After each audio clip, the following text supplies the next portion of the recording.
சக்தி ஜனனி 2 பேருமே வந்து வீட்ட விட்டு வெளியில போறதா வந்து முடிவெடுத்திருப்பாங்க. ஸோ இந்த விஷயத்த கேள்விப்பட்டு நம்ம ராவணன் பார்த்தீங்கன்னா, பயங்கரமா வந்து ஷாக் ஆகுறாங்க. அது மட்டும் கிடையாது. என்னமோ வந்து ராவணன் அந்த வீட்டு ஆளு அப்படிங்கிற மாரி வந்து, "நீங்க எதுக்காக வீட்ட விட்டு வெளியில போணும்? உங்கள யாரு சொன்னது?" அப்படின்னு ரொம்பவே அதிகாரமா வந்து கேட்டிருப்பாரு. இதனால பயங்கரமா கோவப்பட்ட நம்ம சக்தி ஜனனி 2 பேருமே ராவணன புடிச்சு லெஃப்ட், ரைட் வந்து வாங்கியிருப்பாங்க. ஸோ அது மட்டும் கிடையாது. இதுக்கு மேல நம்ம இந்த ஜனனிய உயிரோட விட்டு வைக்கக்கூடாது அப்படின்னு ராவணன் வந்து ரொம்ப கேவலமான ஒரு பிளான் வந்து பண்ண போறாரு. இதனால நம்ம ஜனனியோட உயிருக்கு ஆபத்தா இல்லையா அப்படிங்கிறது தெரியல. ஸோ கண்டிப்பா இதனால பெரிய பிரச்சனை குடும்பத்தில வெடிக்க போகுது. அதுக்கப்புறம் பார்த்தீங்கன்னா, நம்ம நந்தினி, ரேணுகா இவங்க 2 பேரும் நம்ம ஜனனிக்காக கூட வந்து நிக்க போறாங்களா? அவள காப்பாத்த போறாங்களா? என்ன அப்படிங்கிறத நம்ம பொறுத்திருந்து பார்க்கலாம். ஸோ இப்போ வீட்ல வந்து பார்த்தீங்கன்னா, எல்லார்கிட்டயுமே இந்த விஷயத்த நம்ம சொல்லியே ஆகணும் அப்படிங்கிற மாரி வந்து நெனைக்கிறாங்க.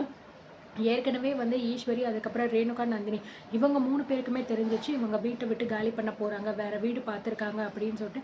ஸோ அவங்க எவ்வளோதான் சொன்னாலும் நம்ம விசாலாட்சி கேட்கவே மாட்டேங்கிறாங்க. அண்ட் ஜனனிய பேசவும் விட மாட்டேங்கிறாங்க. இவங்க பேச்செல்லாம் நம்ம கேட்கக்கூடாது. இந்த வீட்ட விட்டு நம்ம போனா தான் நமக்கு நல்லது அப்படிங்கிற மாரி சொல்லிக்கிட்டு இருக்காங்க. ஜனனியுமே எதுவுமே பேசாம அமைதியாவே நின்னுக்கிட்டு இருக்காங்க. நந்தினி எவ்வளவோ சொல்லி பார்க்குறாங்க. ஆனாலுமே விசாலாட்சி கேட்கவே மாட்டேங்கிறாங்க. ஸோ அதுக்கப்புறம் பார்த்தீங்க அப்படின்னா, இந்த பக்கம் போயிட்டு டாக்குமெண்ட்ஸ் எல்லாமே நல்லபடியா ஃபினிஷ் ஆயிடுச்சு அப்படின்னு சொல்லிட்டு நம்ம இவர் யாரு கதிர் பார்த்தீங்க அப்படின்னா, ஸ்வீட்லாம் வாங்கிட்டு ரொம்பவே ஹாப்பியா வீட்டுக்கு வராரு. ஸோ வீட்டுக்கு வரவர் பார்த்தீங்கன்னா, "நந்தினி, நந்தினி எங்க இருக்க நந்தினி?" அப்படின்னு சொல்லிட்டு வந்து, "வா வா இங்க வா" அப்படின்னு சொல்லிட்டு பார்த்தீங்கன்னா, ஸ்வீட்ட எடுத்துட்டு பார்த்தீங்கன்னா, நந்தினிக்கு ஊட்டி விடுறாரு. "இந்தா இத போய் எல்லாருக்குமே குடு" அப்படிங்கிற மாரி வந்து கேட்குறாரு. "ஏங்க என்னங்க விஷயம்? எதுக்காக இப்படி அரக்க பறக்க பண்ணிக்கிட்டு இருக்கீங்க? என்ன ஆச்சு உங்களுக்கு?" அப்படிங்கிற மாரி கேட்கும்போது, "சொல்றேன் நந்தினி, ரொம்பவே சந்தோஷமான விஷயம் நடந்திருக்கு. அத சொல்லணும் அப்படிங்கிறதுக்காக தான் இவ்ளோ வேகமா நான் ஸ்வீட் எல்லாம் எடுத்துட்டு வரேன். இந்தா முதல்ல இந்த ஸ்வீட் எல்லாம் எடுத்துட்டு போயிட்டு அண்ணிங்களுக்கெல்லாம் குடு" அப்படிங்கிற மாரி வந்து சொல்றாங்க. "நீங்க முதல்ல என்ன விஷயம் அப்படிங்கிறத வந்து சொல்லுங்க" அப்படின்னு சொல்லும்போது, "இந்த பாரு நான் வந்து தொழில் தொடங்குறதுக்கான எல்லா ப்ராசஸுமே வந்து கம்ப்ளீட் ஆயிருச்சு. எல்லா டாக்குமெண்ட்ஸுமே வந்து சைன் ஆயிருச்சு நந்தினி. அதனால தான் நான் ரொம்ப சந்தோஷமா இருக்கேன்" அப்படிங்கிற மாரி வந்து கேட்கும்போது, "என்னது டாக்குமெண்ட்ஸ் எல்லாமே சைன் பண்ணிட்டீங்களா? எப்போ சைன் பண்ணீங்க? எங்க போய் சைன் பண்ணீங்க? என்ட்ட எந்த விஷயமுமே நீங்க சொல்லவே இல்லையே! என்கிட்ட எதையுமே காட்டவே இல்லையே!" அப்படிங்கிற மாரி நம்ம நந்தினி வந்து கேட்குறாங்க. ஸோ நம்ம கதிர் வந்து இத பார்த்துட்டு, "என்னது உன்கிட்ட சொல்லணுமா? என்ன நெனச்சுக்கிட்டு இருக்க நீ? உன்கிட்ட எல்லா விஷயத்தையுமே வந்து சொல்லிக்கிட்டே இருக்கணுமா? உன்கிட்ட பெர்மிஷன் கேட்டு தான் நான் எல்லாமே பண்ணணும்னு நெனச்சுக்கிட்டு இருக்கியா?" அப்படிங்கிற மாரி கேட்குறாங்க. "என்ன பேச்சு பேசிக்கிட்டு இருக்கீங்க? என்கிட்ட கேட்டுட்டு தானே எல்லாமே பண்ணுவேன்னு சொல்லி நீங்க சொன்னீங்க. அப்போ என்கிட்ட கேட்டு தானே நீங்க பண்ணணும். அதுவும் என் பேர்ல தானே நீங்க தொழில் தொடங்க போறீங்க. என்கிட்ட கேட்காம எப்படி நீங்க டாக்குமெண்ட்ஸ் எல்லாமே சைன் பண்ணீங்க?" அப்படிங்கிற மாரி நம்ம நந்தினி வந்து கேட்குறாங்க. "இங்க பாரு நந்தினி, நான் பொறுமையா பேசிக்கிட்டு இருக்கேன். ஒரு நல்ல விஷயம் நடந்திருக்கு. தேவையில்லாம ஏதாவது பேசி பிரச்சனைய உண்டு பண்ணிக்கிட்டு இருக்காத" அப்படிங்கிற மாரி சொல்லும்போது, "நான் பிரச்சனைய பண்றேனா? இல்ல நீங்க பிரச்சனைய உண்டு பண்றீங்களா? என்கிட்ட கேட்காம எப்படி நீங்க டாக்குமெண்ட்ஸ சைன் பண்ணீங்க? நான் அத சரி பண்ண வேண்டாமா? என்கிட்ட நீங்க காட்ட வேண்டாமா?" அப்படின்னு சொல்லும்போது, உடனே ராவணன் பார்த்தீங்கன்னா, "அண்ணி அண்ணி கொஞ்சம் பொறுமையா இருங்க. எதுக்காக இவ்ளோ கோவப்படுறீங்க? இப்போ ஏன்னா நீங்க டாக்குமெண்ட்ஸ் எல்லாமே பார்க்கணும், செக் பண்ணணும். அவ்ளோதானே. நான் வேணா கொண்டு வர சொல்றேன். நீங்க தாராளமா பாருங்க, செக் பண்ணுங்க" அப்படின்னு சொல்லும்போது, "இங்க பாருங்க, நான் உங்ககிட்ட ஒண்ணும் பேசல. என் புருஷன்கிட்ட தானே பேசிக்கிட்டு இருக்கேன். அவர் பதில் சொல்லட்டும். நீங்க ஒண்ணும் சொல்ல வேண்டாம்" அப்படிங்கிற மாரி சொன்னதுனால, ராவணனுக்கு பயங்கரமான பல்ப் ஆயிருது. அப்படியே வந்து ஓரமா வந்து நின்னுறாரு. "ஏய் என்ன பேசிக்கிட்டு இருக்க நீ? இப்போ எதுக்காக அவர்கிட்ட போய் இப்படி திமிரா பேசிக்கிட்டு இருக்க? இப்போ என்னடி உனக்கு பிரச்சனை?" அப்படின்னு சொல்லும்போது, "இங்க பாருங்க, ஏற்கனவே சொன்னது தான். இந்த கம்பெனிய என் பேர்ல தானே நீங்க தொடங்க போறீங்க. அப்போ என்கிட்ட எல்லா விஷயமுமே நீங்க சொல்லணும். என்கிட்ட வெளிப்படையா எல்லாத்தையுமே காட்டணும். அதெல்லாம் பார்த்ததுக்கப்புறம் தான் என்னால வந்து முடிவு எடுக்க முடியும். நீங்களா உங்க இஷ்டத்துக்கு போயிட்டு பண்ணிட்டு வர்றதுக்கெல்லாம் என்கிட்ட வந்து அப்போ சொல்லிக்கிட்டு இருக்காதீங்க" அப்படின்னு சொன்னோனே, நம்ம கதிருக்கு ரொம்பவே கோவம் வந்து, "அப்படியே அரைஞ்சேன்னா பாரு! என்னடி பேசிக்கிட்டு இருக்க நீனு?" அப்படிங்கிற மாரி சொல்றாங்க. "கதிர், கதிர் எதுக்காக இப்படிலாம் பண்றீங்க? கொஞ்சம் அமைதியா இருங்க. ஒரு நல்ல விஷயம் நடக்க போகுது. அத போய் நீங்க உங்க ஒய்ஃப் கிட்ட காமிக்கிறதுல உங்களுக்கு என்ன பிரச்சனை? எதுக்காக நீங்களும் இப்படி கூட கூட சேர்ந்து இப்படி சண்டை போடுறீங்க?" அப்படிங்கிற மாரி சொல்றாங்க. "ஏம்மா நந்தினி, இப்போ உனக்கு என்னதாம்மா பிரச்சனை? இப்ப என்ன எல்லாத்தையுமே உன்கிட்ட காட்டணும். அவ்வளோதானே? தம்பி ராவணன், நீங்க சொன்ன மாதிரி எல்லாத்தையுமே கொண்டு வாங்க. அவங்களும் ஒரு தடவ பார்த்துக்கட்டும். அதே மாரி ஞானம் பிசினஸ் சம்மந்தப்பட்ட எல்லாத்தையுமே கொண்டு வாங்க. அவங்க பொண்டாட்டிகிட்ட குடுத்து அவங்க சரி பார்த்துக்கட்டும்." அப்படிங்கிற மாரி வந்து சொல்றாங்க. "என்னம்மா நந்தினி, ரேணுகா, இப்போ ஓகே தானே உங்களுக்கு? எல்லாத்தையும் சரி பாருங்க. பார்த்துட்டு என்ன பண்ணணுமோ அப்படிங்கிறத நீங்க கூட சொல்லுங்க. அதுபடியே நம்ம வந்து பண்ணிறலாம்." அப்படிங்கிற மாரி ஆதிகுணசேகரன் வந்து சொல்லிக்கிட்டு இருக்காரு.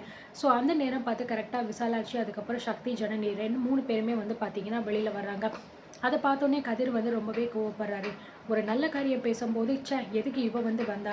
இந்த விளங்காதவ மூஞ்ச பார்த்தாலே எதுவுமே நல்லபடியா நடக்காதே!" அப்படிங்கிற மாரி சொல்லும்போது, டேய் கதிரு, ஒழுங்கு மரியாதையா பேசு, இல்லைன்னா வாயை கிழிச்சிருவேன் பார்த்துக்க உனக்கு. என்ன பேச்சு பேசிக்கிட்டு இருக்கா அப்படிங்கிற மாதிரி வந்து விசாலாட்சி சொல்கிறாங்க. இங்கே பாருங்கம்மா, இப்போ எதுக்கு தேவையில்லாம நடு வீட்டில் 3 பேர் வந்து நின்றுக்கிட்டு இருக்கீங்க? உங்களை யார் இப்போ இங்கே கூப்பிட்டாங்களா? வேலை என்னமோ பேசாமல் மூடிட்டு போய் உள்ளே உட்காருங்க அப்படின்னு சொல்லும்போது, நீ சொல்கிறதெல்லாம் கேட்கணும் அப்படின்னு எனக்கு எந்த அவசியமும் கிடையாதுடா. இது என் வீடு. நான் எங்கே இருக்கணும், என்ன பண்ணணும் அப்படிங்கிறத நான் தான் முடிவு பண்ணணும். அது மட்டும் கிடையாது, இதுக்கப்புறமும் இந்த ரூமில் கிடையாது, இந்த வீட்டில் கூட நாங்கள் இருக்க போகிறது கிடையாது அப்படின்னு சொல்லும்போது, எது வீட்டில் இருக்க போகிறது கிடையாதா? பின்ன என்ன பண்ண போகிறீங்க அப்படின்னு சொல்லும்போது, நாங்கள் இந்த வீட்டை விட்டு வெளியில் போகிறோம், வேறு வீடு புதுசாக பார்த்துட்டோம் அப்படின்னு சொல்லும்போது, ராவணருக்கு பயங்கரமாக ஷாக் ஆகுது. என்னது புதுசாக வீடு பார்த்துட்டீங்களா? யாரை கேட்டு நீங்கள் வீடு பார்த்தீங்க? எதுக்காக நீங்கள் வெளியில் போகணும் அப்படின்னு கேட்கும்போது, சக்தி சொல்கிறாரு, யாரை கேட்கணும் நாங்கள்? நாங்கள் தானே எங்களுக்கு பிடிச்ச மாதிரி வீடை பார்த்துருக்கோம். யாரை கேட்டு வெளியில் போகிறீங்கன்னு நீங்கள் எப்படி எங்களை சொல்லலாம்? இது என்ன உங்கள் வீடா? அப்படிங்கிற மாதிரி வந்து நம்ம சக்தி வந்து கேட்கும்போது, அது இல்லை சக்தி, நீங்கள் எதுக்காக இப்போது வீட்டை விட்டு வெளியில் போகணும்? அதுதான் நான் உங்ககிட்ட கேட்குறேன். ஏற்கனவே நம்ம இதை பற்றி பேசுனது தானே. இங்கே தான் நீங்கள் இருக்கணும்னு சொல்லி தானே வந்து சொல்லியிருக்காங்க. அப்போது எதுக்காக நீங்கள் இப்படிலாம் பண்ணுறீங்க அப்படின்னு சொல்லும்போது, இங்கே பாருங்கள், இந்த வீட்டில் இருக்கிற யார் மேலேயுமே எனக்கு நம்பிக்கைலாம் கிடையாது. ஜோசியர் பேச்சை கேட்டு, இந்தா இவன் இருக்கானே, இவனெல்லாம் நம்பவே முடியாது, இவெல்லாம் மனுஷனே கிடையாது, மிருகம், இவன் எப்போ என்ன பண்ணுவான்லாம் யாருக்குமே தெரியாது. நாங்கள் இந்த வீட்டை விட்டு போகிறதா முடிவு எடுத்தாச்சு, அவ்வளோதான். இதுக்கு மேலே நீங்கள் யார் என்ன சொன்னாலும் சரி, அதெல்லாம் நாங்கள் கேட்குற மாதிரியே இல்லை அப்படிங்கிற மாதிரி சொல்கிறாங்க. ஸோ ஆதி குணசேகரன் வந்து, அம்மா என்னம்மா என்ன நடந்துக்கிட்டு இருக்கீங்க? நாங்கள் சொல்கிற எதையுமே கேட்கவே கூடாது அப்படின்னு முடிவெடுத்துட்டு தான் 3 பேரும் சுற்றிக்கிட்டு இருக்கீங்களா? எப்போ பார்த்தாலும் எதையாவது ஒரு பிரச்சனையை கொண்டு வந்துக்கிட்டே இருக்கீங்க. உங்களெல்லாம் சமாளிக்கிறதுக்கே என்னால் முடியலைம்மா. எதுக்காகம்மா இப்படிலாம் பண்ணிக்கிட்டு இருக்கீங்க அப்படின்னு சொல்லும்போது, இங்கே பாருங்கப்பா, உங்களெல்லாம் நம்பி இந்த வீட்டில் நாங்கள் இருந்தோன்னு வச்சுக்கோவே, எங்கள் உயிருக்கு தான் வந்து ஆபத்து அப்படிங்கிற மாதிரி சொல்கிறாங்க. எது உங்கள் உயிருக்கு ஆபத்தா? உங்களால் இந்த வீட்டில் என்னென்ன நடந்துச்சுன்னு சொல்லிட்டு தெரியாதா என்ன? இதோ நிற்கிறாளே ஒன்றுமே தெரியாமல், இவ தான் இந்த வீட்டில் நடக்கிற எல்லா பிரச்சனைக்குமே காரணம். இவ ஒருத்தி வெளியில் போய் தொலைஞ்சிட்டாலே போதும், எல்லாமே பிரச்சனை முடிஞ்சிடும் அப்படின்னு சொல்லும்போது, ஈஸ்வரி வந்து, தம்பி என்ன பேசிக்கிட்டு இருக்கீங்க? எதுக்காக இப்படியெல்லாம் பேசிக்கிட்டு இருக்கீங்க? நான் ஏற்கனவே உங்ககிட்ட சொல்லியிருக்கேன், யாரையுமே இப்படி தப்பாக பேசக்கூடாதுன்னு சொல்லிட்டு. முதல்ல இப்படிலாம் பேசாதீங்க தம்பி அப்படின்னு சொன்னோடனே கதிர் வந்து பார்த்தீங்கன்னா அமைதியாகிடுறாங்க. எத்தனை தடவைக்கா சொல்கிறது, இந்த மனுஷனுக்கு எப்படி பேசணும், யார்கிட்ட எப்படி பேசணுன்னே வந்து தெரியலை அப்படின்னு நம்ம நந்தினி வந்து பேசும்போது, ஏய் சி வாயை மூடு, நீ எதுக்கடி இதெல்லாம் பேசிக்கிட்டு இருக்க? அவங்களுக்கு சப்போர்ட் பண்ணி பேசிட்டே இருக்காதுன்னு 1000 தடவை உங்ககிட்ட சொல்லிட்டேன். மறுபடியும் நீ அதே வேலையை பார்த்துக்கிட்டு இருக்க. இங்கே பாரு நந்தினி, எல்லாத்துக்குமே ஒரு அளவு அப்படிங்கிறது இருக்குது. புருஷன் பேச்சை கேட்டு மட்டும் ஒழுங்காக இருக்க பழகு. தேவையில்லாதவங்க கூடலாம் நீ வந்து சேர்ந்தேன்னு வச்சுக்கோவேன், அப்புறம் பார்த்துக்கோ நான் என்ன பண்ணுவேன்னு எனக்கே தெரியாது அப்படிங்கிற மாதிரி சொல்லும்போது, ஸோ ஆதி குணசேகரன் வந்து, ஏப்பா கதிர், இப்போ எதுக்காக தேவையில்லாமல் இந்த பிள்ளை கூட போய் நீ சண்டை போட்டுக்கிட்டு இருக்க? அம்மா இப்போ உங்களுக்கு என்னதாம்மா பிரச்சனை? இந்த வீட்டை விட்டு போகிறதா நீங்கள் முடிவு எடுத்துட்டீங்களா? எதுக்காக இப்போ வீட்டை விட்டு நீங்கள் போகணுன்னு நினைக்கிறீங்க அப்படிங்கிற மாதிரி வந்து நம்ம ஆதி குணசேகரன் வந்து கேட்குறாரு. ராவணனுக்கு கோபம் பயங்கரமாக வருது. அவளை வீட்டை விட்டு வெளியில் அனுப்பிட்டா நம்ம நினைக்கிற எதுவுமே நடக்காது, அவளை போக விடக்கூடாது அப்படின்னு ராவணன் நினைக்கிறாரு. ஸோ என்ன நடக்க போகுது அப்படிங்கிறத நம்ம பொறுத்திருந்து பார்க்கலாம்.